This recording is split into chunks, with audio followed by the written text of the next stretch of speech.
The situation in Afghanistan is so bad and so humiliating for the United States that it's easy to forget the Biden administration is in control of this country as well.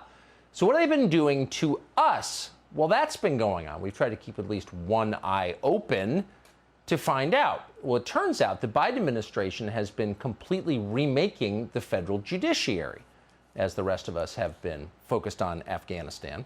In just the past 3 months, without many people noticing it at all, the administration has gotten a remarkable number of its judges through. Joe Biden has nominated 33 of them. 9 of those judges have already been confirmed. Many more soon will follow. So for perspective, no president in the past 40 years has come close to these numbers by this point in his first term. Many of these judges, the Biden administration will admit this, are full-blown political activists. They're not jurists. They're left-wing ideologues. They're people like Myrna Perez, who Joe Biden has just appointed to one of the most important courts in the country, the Second Circuit Court of Appeals. Myrna Perez has spent the last 15 years campaigning against voter ID laws. Anyone who wants voter ID, according to Myrna Perez, must be a racist. Right before her confirmation hearings began, Perez wrote a piece for a social justice magazine in which she railed against, quote, the GOP campaign to make elections less free, showing a state ID as you do to get on an airplane or buy Sudafed at Walgreens.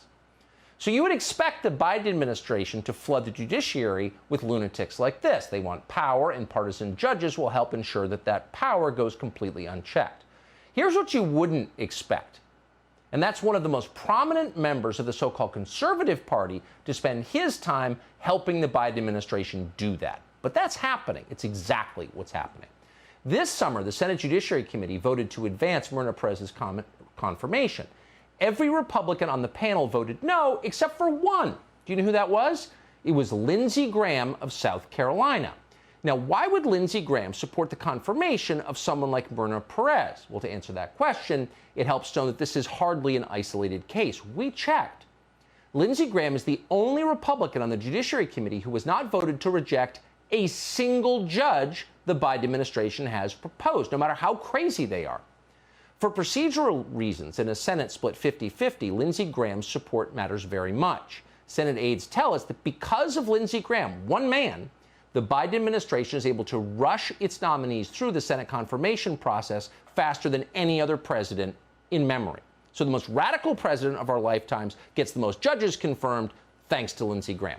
Now, those nominees include someone that many Democrats hope to see in the Supreme Court soon. That would be an activist called Ketanji Brown Jackson. Jackson is a former trial judge who spent the last 4 years writing political orders for the benefit of Jerry Nadler and Nancy Pelosi. For example, Brown once wrote an opinion comparing the previous administration to an illegal monarchy. That decision was so crazy that the D.C. Court of Appeals, which leans to the left, reversed it not once, but twice. But it was good enough for Lindsey Graham, who voted in favor of Brown's confirmation. That's because Lindsey Graham, who, in case you didn't notice, spent most of last year begging for your money from conservatives at all hours on cable television, has no problem installing judges who hate his constituents. And you shouldn't be surprised by that.